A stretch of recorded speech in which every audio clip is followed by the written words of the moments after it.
समझ आ रहा है? ये बात किसी भी पाठशाला में कोई नहीं जानता और कोई नहीं पढ़ाता, मैं दावे के साथ कह रहा हूं। इसीलिए जितनी भी पाठशालाओं में पढ़ाया जाता है बेटा 5 स्थावर जीव होते हैं, पृथ्वी का एक, जल का एक, अग्नि का एक, उन सबको पढ़ा तो देते हैं और पढ़ाने के बाद में खुद टीचर कंफ्यूज होते हैं जब बच्चा कुछ पूछ बैठता है तो ये हमें धारणा बनानी चाहिए, ये सोचना चाहिए कि इसकी परिभाषा क्या है। पृथ्वी को जो अपनी काया बना ले उसे पृथ्वी का एक जीव कहते हैं। जल को जो अपनी काया बना ले उसे जल का एक जीव कहते हैं। अग्नि को जो अपनी काया बना ले उसे अग्नि का एक जीव कहते हैं। अग्नि भी अपने शुद्ध स्वरूप में होती है, मात्र अग्नि, उसमें बाद में जीव उत्पत्ति हो जाएगी, जीव उसमें आकर के अपनी काया बना लेगा, ये बात अलग है। लेकिन पहले तो अग्नि अपने स्वरूप में होगी, शुद्ध होती है। तो अग्नि भी अचित होती है, अग्नि भी सचित होती है। जब जीव सहित हो गई तो उसको सचित कहते हैं, जब जीव रहित है तो वह अचित होती है। तो ये दोनों, तीनों, चारों या पांचों प्रकार की जो ये स्थावर चीजें हैं, ये सब सचित भी हैं और अचित भी हैं, ये समझना है। सचित माने चित, चित माने चेतना या जीव से सहित होना, उसको सचित, और अचित माने जीव से रहित होना, तो वो अचित। तो ऐसा नहीं कि जब वो अचित हो गई तो वो चित्त जीव की काया थी, ऐसा नहीं। वो जीव उसमें आकर के रह रहा था, वो जीव चला गया, वो चीज ज्यों की त्यों है। इसे आप ऐसे समझें कि जैसे आप इस किसी मकान में, जो मकान बना हुआ है उसमें आप आकर के रहे, तो मकान में चेतना सी आ गई, भाई लोग आने लगे, रहने लगे। आप चले गए तो मकान है ही है। अब यूं तो नहीं है कि बस वो मरघटा हो गया क्योंकि आप मर गए थे वहीं पर तो ऐसा तो नहीं होता ना। तो ऐसे ही यह सीखना है और यह समझना है कि सारा जल किसी जल का एक जीव का कोई शरीर नहीं है। जल अपने आप में जल होता है पहले से, समझ आ रहा है ना। Hydrogen plus oxygen H2 plus O is equal to H2O। तो जब H2O होगा, जब बनेगा तो वो जल होगा, समझ आ रहा है। तो जल बनाया गया, जल बना। अब बनने के बाद में जब हम उसको रख लेते हैं कुछ टाइम तक, तो उसमें जीवोत्पत्ति हो जाएगी, समझ आ रहा ना। तो जीव की उत्पत्ति होने का भी एक क्रम बताया गया है। वो जीवोत्पत्ति उसमें हो जाएगी तो उसमें जल का एक जीव भी आ जाएंगे। यह एक तरीका है। प्रासुक होने का मतलब यह है कि हमने उसको जीव रहित कर दिया भाई, यानी वह जल ऐसा हो गया जिसमें जीव नहीं है। अब उन जीवों के निकल जाने से यह हो गया कि वह केवल जल रह गया। ऐसा नहीं कि वो जल की काया रह गई, वो शुद्ध जल रह गया, जीव नहीं है उसमें। तो जीव नहीं है क्यों? क्योंकि उन जीवों से सहित वह जो जल है वो हमारे लिए नुकसानदेह है। क्या कहा? जो जीवों से सहित जल है वह हमारे लिए दोनों तरह से नुकसानदेह है, धार्मिक स्तर पर भी और शारीरिक स्तर पर भी। शारीरिक स्तर पर भी वह आपको रोग का कारण बनेगा और धार्मिक स्तर पर वह आपके पाप बंध का भी कारण बनेगा। अब इसमें एक तर्क हो सकता है कि जब आपने उसमें से जीवों को निकाल दिया तो आपने पाप तो पहले ही कर लिया है ना। हाँ, थोड़ा हम भी आप ही की तरह सोचते हैं कभी कभी। जब आपने जीवों को उसमें से निकाल दिया तो आपने पाप तो पहले ही कर लिया। तो अब आप उसको फिर जीव निकाल करके क्यों पी रहे हैं? हैं? वो अलग बात है। तो अब आप जीवों को निकाल करके उसको क्यों पी रहे हैं? जीव सहित ही पी लेते। मरना था तो तुम्हारे मुंह में ही मर जाएंगे, ठीक है, पेट में जाके मर जाएंगे वो है? नहीं समझ में आया? बात तो सही है ना? अब क्या उत्तर है इसका? बोलो, अब क्या उत्तर है इसका?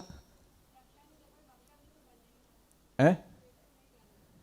देखो, जब भी आप जल पिएंगे, उन जीवों को वह जल काय से छोड़ करके जाना तो पड़ेगा। समझ में आ रहा है ना? अगर आप उस जीव से सहित उस जल को पी रहे हैं तो क्या होगा? आपके अंदर उन जल को भक्षण करने का एक भाव रहेगा। कौन से जल? जीवों के भक्षण करने, जीव सहित उस चीज को भक्षण करने का भाव होगा। वो भक्षण करने का भाव आपके अंदर कहीं ना कहीं आपके मन में जो दया का भाव है वो नहीं आने देगा। समझ रहे ना? ये अलग चीज होती है कि जीव उसमें था, हमने उसको निकाल दिया, और एक वो है कि हम उसको मुंह में चबा के निकाल रहे हैं, अपने आप दम तोड़ देगा पेट में जाके तब निकाल रहे हैं। ये दोनों में अंतर है कि नहीं? चलो हम आपकी ही दृष्टि से पूछते हैं। हा? एक चीज वह है कि हमने उसको शुद्ध कर लिया, है ना? वह शुद्ध होने के बाद में हमारे लिए सेवन करने में आया तो हमने उस जीव का भक्षण नहीं किया। हा? और जब हमने उस जीव को निकाला उसमें से तो वह जीव निकल गया। जीव का निकलना अपने आप में हो जाने पर वह कोई ना कोई किसी और जल काय की काया में प्रविष्ट हो जाएगा, वो अपना जीवन वहां जाकर के जी लेगा। लेकिन जब हम उसको बिना अचित किए हुए पिएंगे तो वह जल के साथ में जल जीव के भी भक्षण का आपके अंदर एक निर्दयता का भाव आएगा, है ना? उबालने पर वो भाव नहीं आएगा। उबालने पर वह भाव इसलिए नहीं आएगा क्योंकि आप जब उसको उबाल रहे हैं तो उस समय पर आपके लिए ये तो निश्चित है कि जितने जल काय वह जीव होंगे वो नियम से वहां से निकलेंगे। अगर आप उसको उबालते नहीं हैं तो उसमें और भी अनेक जीवों की उत्पत्ति होने की और संभावना बनी रहती है।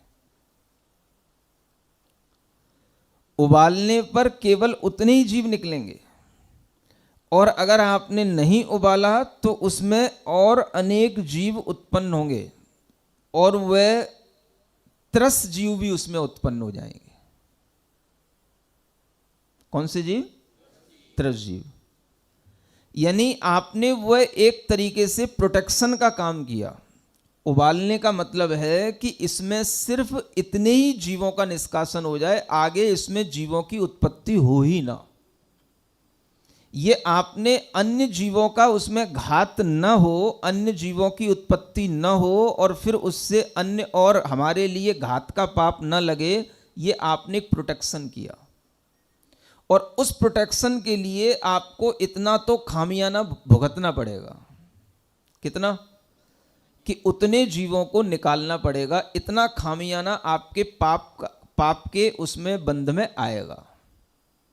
अगर आप उसको उबालते नहीं हैं तो ये फिर आपके मूल को खा जाएगा। मूल माने आपका जो अपना मूल द्रव्य है, माने आपका जो अपना मूल भाव है, दया का भाव, ये उसको ही समाप्त कर देगा। एक होता है कि भाई अपना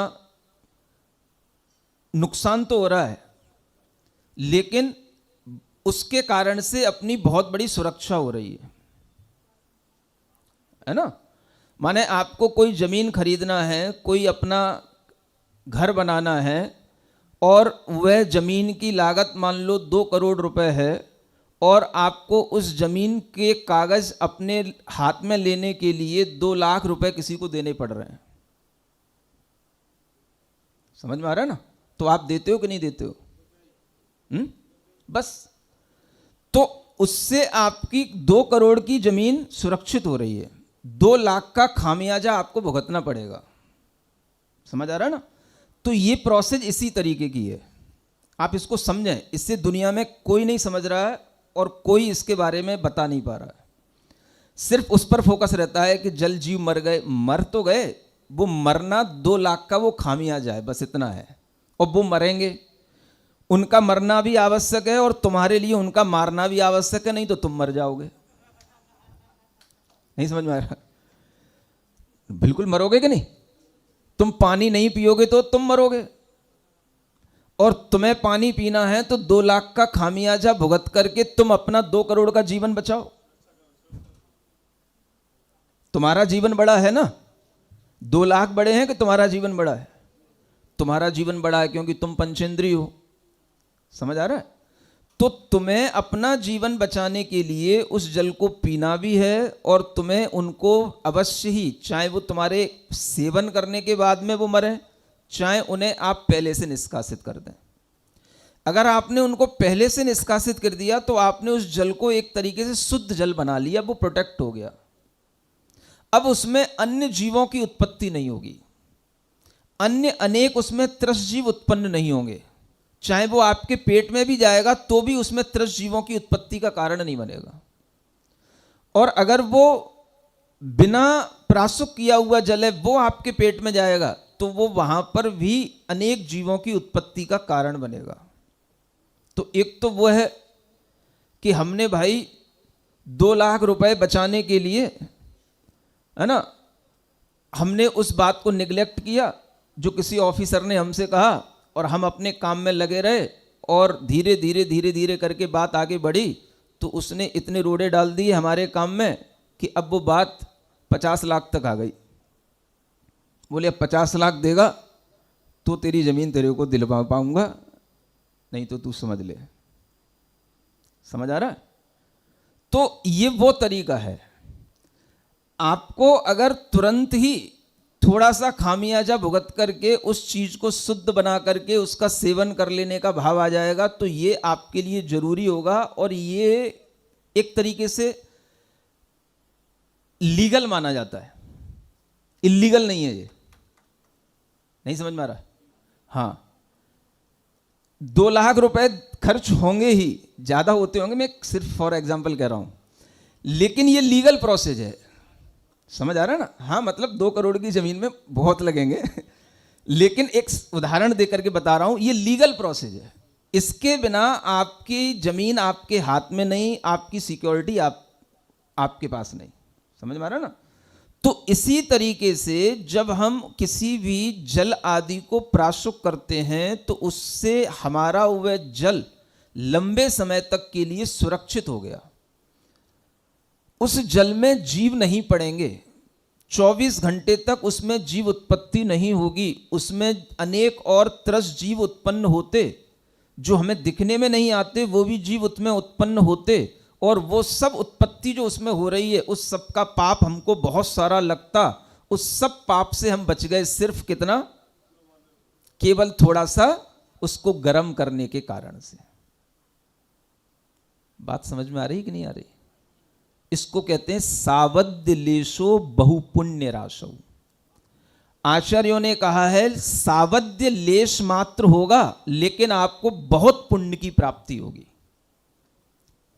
सावद्य माने पाप, पाप लेश होगा, पाप थोड़ा होगा लेकिन बहुत पुण्य की प्राप्ति होगी।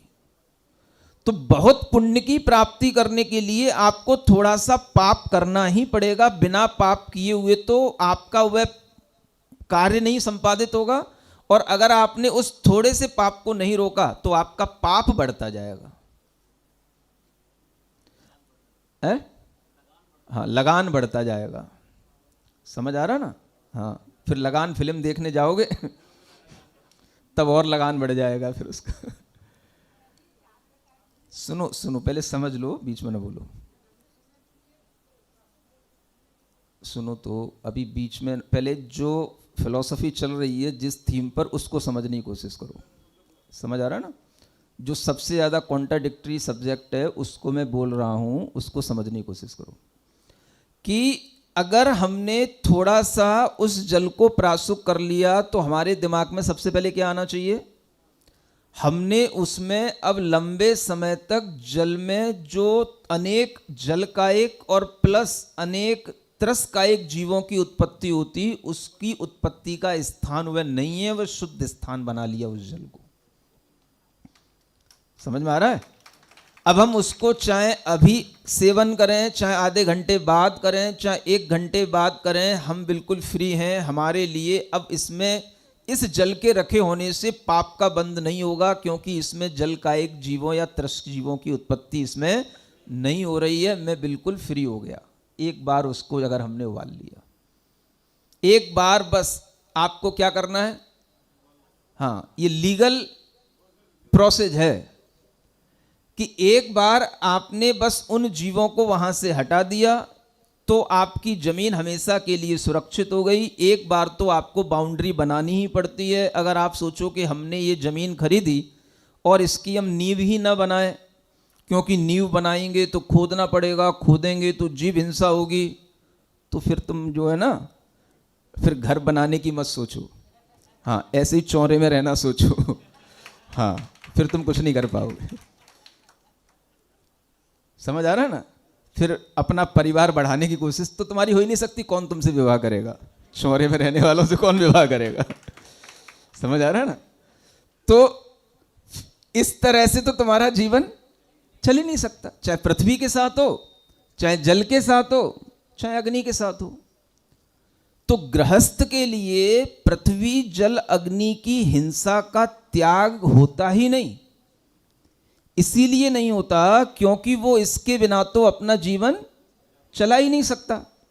तो वह अपना जीवन चलाने के लिए ये हिंसा करेगा। इसी को कहते हैं सावध्य लेश होना। लेकिन अगर वह प्रासुक के सचित्त से अचित्त होने के इस प्रोसेस को बना करके वह कोई भी काम करता है तो वह लंबे समय तक पुण्य का संपादन भी करेगा, क्योंकि एक बार उसने वह लीगल प्रोसेस कर लिया। ये भगवान का बताया हुआ प्रोसेस है, अपने को क्या दिक्कत है भाई? ज़्यादा दिमाग क्यों लगाते हो? जैसे गवर्नमेंट के अपने रूल्स होते हैं कि भाई आपको उस ऑफिसर को ये देना ही पड़ेगा, उस पटवारी से लेकर के ऊपर तक के, है ना, नगर पालिका में बैठे हुए तक के सब लोगों को आपने इतना इतना दे देना। भाई आप 2 करोड़ 10 करोड़ की जमीन खरीद रहे हो, 2-4-10 लाख के पीछे क्या देखना? समझ में आ रहा है ना? आप अगर इतनी बड़ी जमीन पर अपना घर बनाना चाह रहे हो तो बाउंड्री तो बनाओगे ही कि नहीं बनाओगे? और नहीं बनाओगे तो पूरे दूसरे कब्जा कर जाएंगे, पूरा दूसरा तुम्हारा घर और ले जाएंगे कि नहीं हमें हिंसा नहीं करनी। तो फिर घर मत बैठो, घर मत बनाओ। समझ आ रहा है? नहीं हमें हिंसा नहीं करनी तो फिर पानी मत पियो। अभी तो पानी तक की बात है, अभी हवा की बात करेंगे, फिर नाक भी बंद करनी पड़ जाएगी। हाँ, नहीं मुझे वायुकायिक जीवों की हिंसा नहीं करनी, तो क्या करोगे? मास्क लगा लो। क्या होगा? जीव तो तब भी मास्क में मरेंगे। मारना तो पड़ेगा ही, बिना मरे तो आपका जीवन नहीं बचेगा, नहीं तो फिर कोरोना घुस गया तो तुम्हें मार डालेगा। समझ आ रहा ना? तो एकेंद्रीय जीव के घात होने पर भी पंचेंद्रीय जीव की रक्षा होने का भाव सावध लेशो बहुपुण्य राशो कहा गया है। इसके बिना किसी गृहस्थ का गुजारा नहीं। वो खुद मर जाएगा, वो आत्महत्या का पाप लगेगा, और कभी भी आप दयावान हो ही नहीं सकोगे। सोच लो। तो हम किसी भी जीव को कभी भी, गृहस्थ होता है वह कभी भी पृथ्वी जल अग्नि वायु वनस्पति की हिंसा के बिना तो कभी अपना गुजारा कर ही नहीं सकता। समझ आ रहा ना? इसलिए साधु बनना पड़ता है। क्या करें? हम नहीं करेंगे, तुम करो।